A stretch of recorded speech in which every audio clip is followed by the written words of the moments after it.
हरिओम, नमस्कार। Brilliant coaching आपका हार्दिक स्वागत करता है। अब हमारे यहाँ ट्रांसलेशन की श्रृंखला चल रही है। क्या कर रहे हो तो? ठीक है। तो ट्रांसलेशन की श्रृंखला में आगे आपको बताया गया, कल आपको कुछ चर्चाएं हुआ, उसके विषय में आप लोगों ने अध्ययन किया। इसके बाद फिर आपको आगे बताया जा रहा है ट्रांसलेशन का सेकंड क्लास में इज एम आर का प्रयोग। छोटी से छोटी चीज से आप सीखना शुरू करेंगे। आप एक दिन ट्रांसलेशन के कितने भी हार्ड सेंटेंस पूछे जाएंगे तो आप आसानी से अनुवाद कर लेंगे। जब आप यह सीखने के लिए बैठे हुए हो, मोबाइल चलाने में कोई दिक्कत नहीं है, यूट्यूब खोलने में कोई दिक्कत नहीं है, तो लाइक और सब्सक्राइब करने में ही बड़ी दिक्कत थोड़ी है। उसे कीजिए, फिर आगे बढ़िए। तो लाइक और सब्सक्राइब करते हुए आगे बढ़ेंगे। EMR का प्रयोग। तो कल जो आपको सेट बताया गया था, हिंदी सेट और इंग्लिश सेट, सबको पता है ना? चलिए, पता है, फिर आगे देखिए। ये बहुत ही आसान है। पहले इज का अर्थ जान लीजिए। इज का अर्थ क्या होता है, इस प्रकार समझिए। इसका अर्थ क्या होता है? इज का अर्थ होता है। अब इज का प्रयोग कहां होता है, किसके साथ होता है, यह जानना जरूरी है। अभी तक आप लोगों ने पढ़ा होगा present indefinite tense, present continuous tense, present perfect tense, present perfect continuous tense. यह जानते हैं कि इज का प्रयोग, इज एम आर का प्रयोग प्रेजेंट कंटीन्यूअस टेंस में होता है। आज हम एक बात आपको बता रहे हैं, इज का प्रयोग प्रेजेंट डेफिनिट में भी होता है। अब प्रेजेंट डेफिनिट एक नया टेंस आप सुन रहे हैं कि प्रेजेंट टेंस का निश्चित वाक्य जहां है, प्रेजेंट टेंस का निश्चित वाक्य जो हो, यानी जहां मेन वर्ब ना हो, जिस वाक्य में प्रेजेंट टेंस में मेन वर्ब ना हो, मुख्य क्रिया ना हो, वहां इज ही मुख्य क्रिया का काम करता है, आई एम मुख्य क्रिया का काम करता है और आर मुख्य क्रिया का कार्य करता है। अब इज का अर्थ होता है, इसका प्रयोग किसके साथ होता है? ही, सी, इट, किसके साथ? सिंगुलर नंबर सब्जेक्ट के साथ। सब्जेक्ट के साथ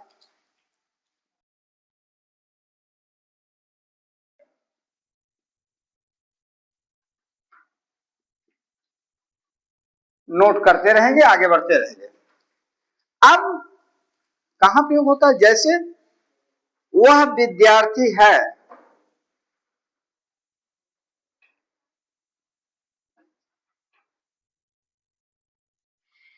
वह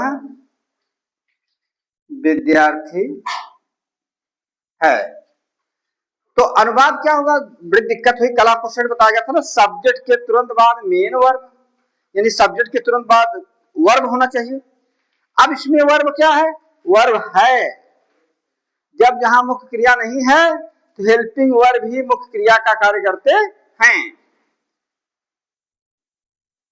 हेल्पिंग वर्ब ही मुख्य क्रिया का कार्य करते हैं। अब इसका क्या होगा? Subject he is a student, he is a student, he is a student. आगे अनुवाद कीजिए।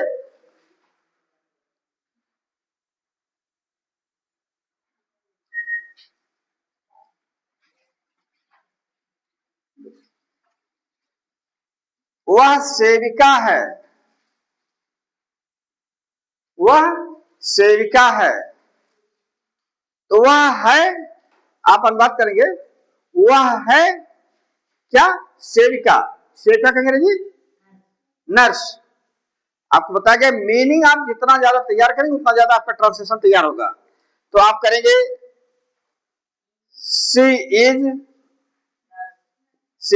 ए nurse. She is a nurse. Check कर लो। She is a nurse.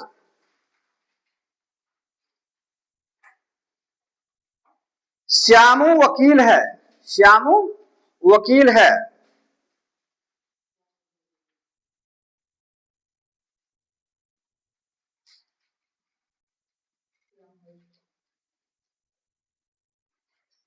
Shyamu वकील है।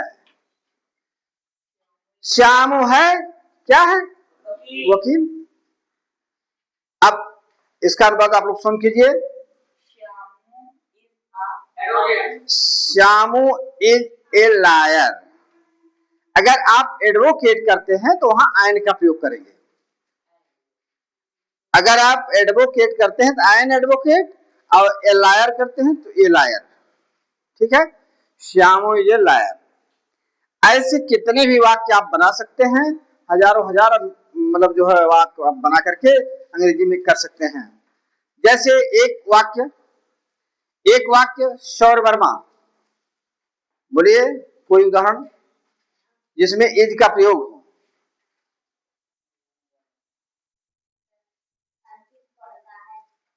नो, अर्पित पढ़ता है तो प्रेजेंट डेफिनेट टेंस हो गया। अर्पित पढ़ रहा है, प्रेजेंट कंटिन्यूअस हो गया। ठीक है, अर्पित पढ़ रहा है, प्रेजेंट कंटिन्यूअस टेंस हो गया। ठीक है, अर्पित पढ़ रहा है वो तो प्रेजेंट कंटिन्यूअस टेंस हो गया। प्रेजेंट कंटिन्यूअस टेंस में आपको पता आ जाएगा। यहाँ पर इज एम आर का प्रयोग केवल प्रेजेंट डेफिनेट टेंस के लिए प्रयोग करना है। हाँ बोलो। अर्पित विद्यार्थी है। ठीक है, वेरी गुड, कर डालिए। Arpit is a student. Arpit is a student. Arpit is a student. इसी प्रकार से आप कितने भी अनुवाद कर सकते हैं। हाँ, जैसे आप घर पर बैठे हैं तो कहेंगे वह मेरी मम्मी है। She is my mother. She is my mother. आप यहाँ मदर लिखेंगे, मम्मी नहीं लिखेंगे। हाँ, मदर। वो मेरे पापा हैं।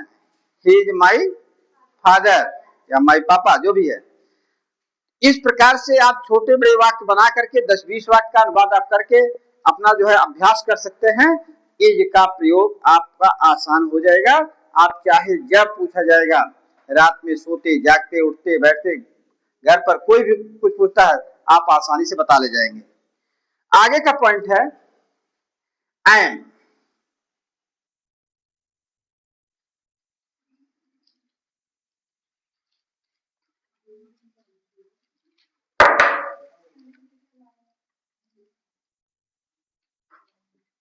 एंड देखिए, ये छोटी से छोटी चीज बच्चों, चाहे आपके क्लास 3, क्लास 2, एलकेजी, यूकेजी, चाहे आपके ग्रेजुएशन स्तर के स्टूडेंट हों, जिनको नहीं आता है तो उनको ये सीखना चाहिए। तमाम प्रकार के लोग सर्टिफिकेट ले करके पढ़ रहे हैं, सर्टिफिकेट ले करके टहल रहे हैं, उनको ये सब नहीं पता है कि कहाँ कैसे किसका प्रयोग होता है। तमाम ऐसे इंस्टीट्यूट खुले हुए हैं, आप देख ही रहे हैं कि उनको सर्टिफिकेट से मतलब है। तो नॉलेज होना चाहिए। मेन पॉइंट यह है, जब तक ज्ञान नहीं तब तक पढ़ाई माने कुछ नहीं। तो पढ़िए, आगे बढ़िए, कहने का मतलब यह है। आप अभी आप देख रहे हैं आपके यहाँ यूपी टेट की परीक्षा 2, 3, 4 जुलाई निर्धारित की गई है। जो वहां इंग्लिश लिए हैं, बीएड वाले, डीएलएड वाले, उन सबको ये सब जानकारी रखनी होगी। इंग्लिश सब्जेक्ट वालों को, संस्कृत वालों को अपना संस्कृत लैंग्वेज, हिंदी वालों का हिंदी लैंग्वेज, 2 लैंग्वेज वहां अनिवार्य रहता है। तो 2 लैंग्वेज में तो जो चाहे जो भी लेंगे 30-30 नंबर का 60 नंबर तो लैंग्वेज का हो जाता है। तो आई एम का सबसे पहले क्या समझेंगे? आई एम का अर्थ क्या होता है? हुआ तरह का।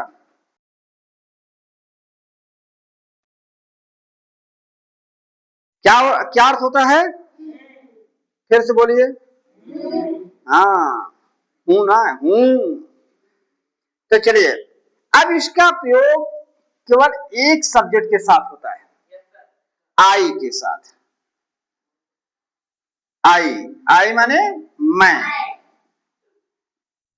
पढ़ते समय आप ये भी ध्यान देंगे, कुछ लोग इस प्रकार से आई लिखते हैं, इस प्रकार से। यह मैं मानता हूं कि रोमन अंक का फर्स्ट लिखा जाता है। इसे मैं अपने हिसाब से भाई राइटिंग लेटर भी इसमें नहीं रखता हूं, बाकी लोग फैशन के दौर पर क्या क्या करते हैं बात अलग है। इसलिए आई ये है आपका मैं, यानी आई जिसका अर्थ होता है मैं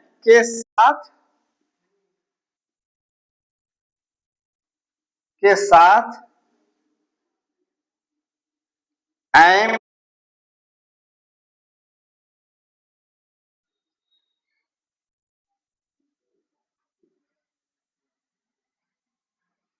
यहां आपको बताया गया कहां प्रेजेंट टेंस में किया जा रहा है, ये सब प्रेजेंट टेंस की बात है, कंटिन्यूअस की बात नहीं है। यहां पर ये खुद मेन वर्ब का कार्य करते हैं। जैसे मैं विद्यार्थी हूं,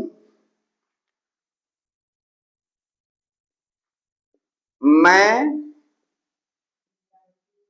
विद्यार्थी हूं, इसका अनुवाद क्या होगा? I am a student. चार वाक्य आप स्वयं बनाइए। जैसे मैं अध्यापक हूं, अनुवाद कीजिए आई एम ए टीचर। मैं डॉक्टर हूं, आई एम ए डॉक्टर। अब जिससे पूछा जाएगा वो बताएगा, ठीक है। मैं नौकर हूं, पलक बोलिए।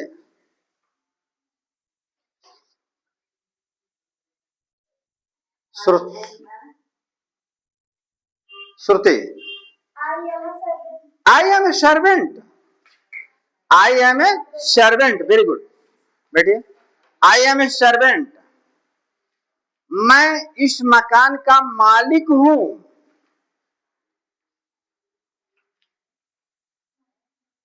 मैं इस मकान का मालिक हूं।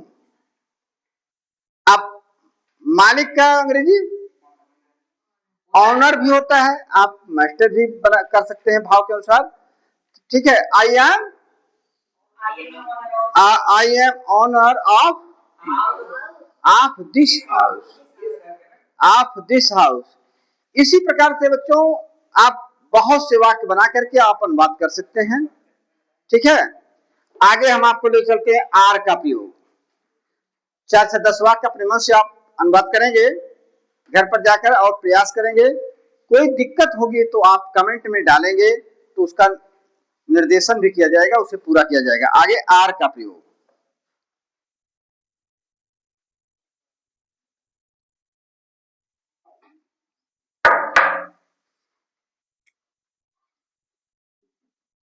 आर, आर का अर्थ क्या होता है? हाँ ध्यान देंगे, है दोनों अंतर होता है। है सिंगुलर नंबर है प्लूरल नंबर है प्लूरल नंबर है।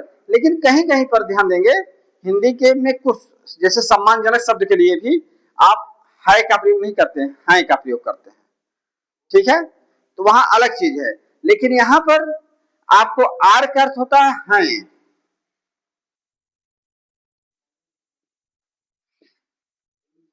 है। इसका प्रयोग किसके साथ होगा?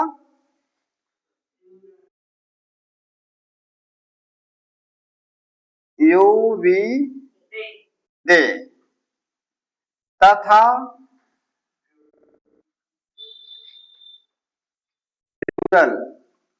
नंबर, वो हजम हो जाए। जितना पढ़िए आत्मसात करते रहिए, लाइफ टाइम वैलिडिटी पलक तैयार होना चाहिए। अब कभी भी पूछा जाएगा जिससे समस्या ना हो। तथा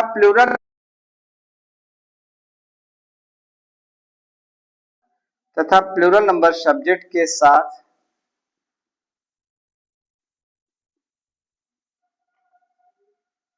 प्रयोग किया जाता है।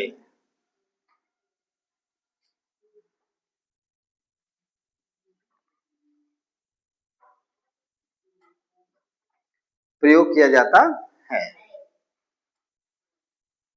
जैसे वे खिलाड़ी हैं,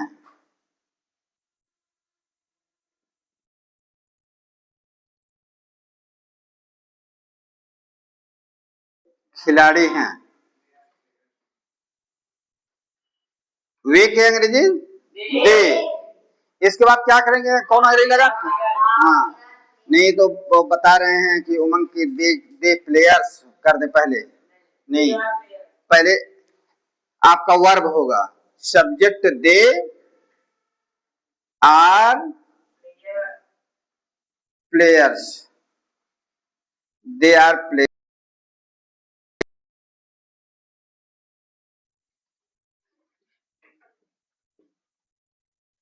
रीना और सीमा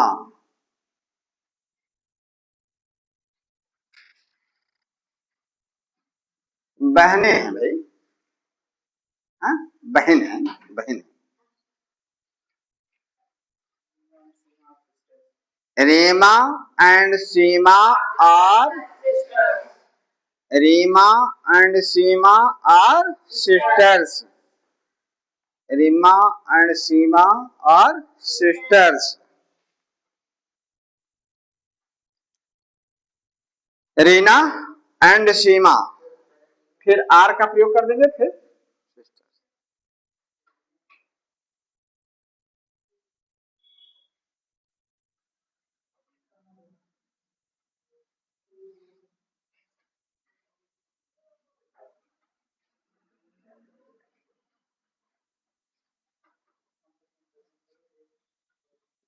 हरि और Mohan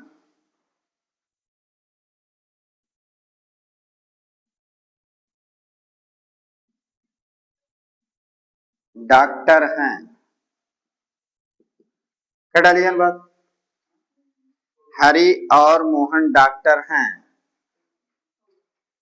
Hari and Mohan, very good, Hari and Mohan are doctors. समझ में आ रहा है ना? किसी को दिक्कत नहीं है ना?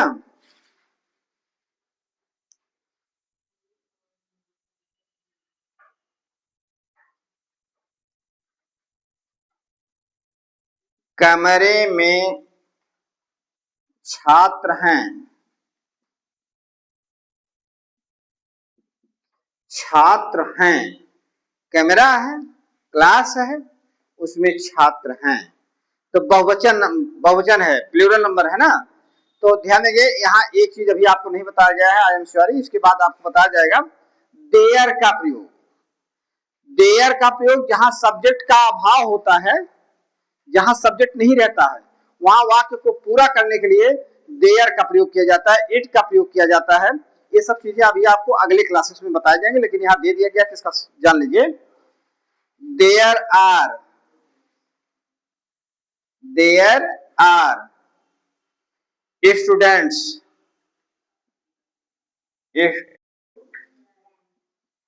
अब इन द रूम ना करके आप इन द क्लास कर दीजिए, चाहे इन द रूम कर देंगे तब भी सही है।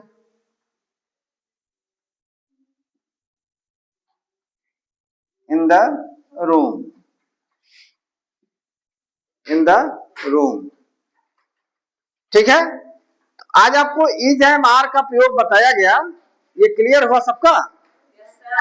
ठीक है, क्लियर हुआ तो फिर आपको अगले क्लासेस में अगला वीडियो दिया जाएगा। तो बैठे बैठे वीडियो ही मत देखिए, लाइक और सब्सक्राइब पर अपनी उंगली डालने की कृपा कीजिए, ताकि आपको जो है ये चैनल का हर सुविधा जो है आपको मिलता रहे। और मैं वादा करता हूं कि अगर आप मेरा साथ देते रहेंगे तो आप एक दिन अंग्रेजी के अनुवाद के ही नहीं बल्कि धीरे धीरे आपको ग्रामर के भी सारे पॉइंट, सारे प्रकरण आपको दिए जाते रहेंगे। धन्यवाद।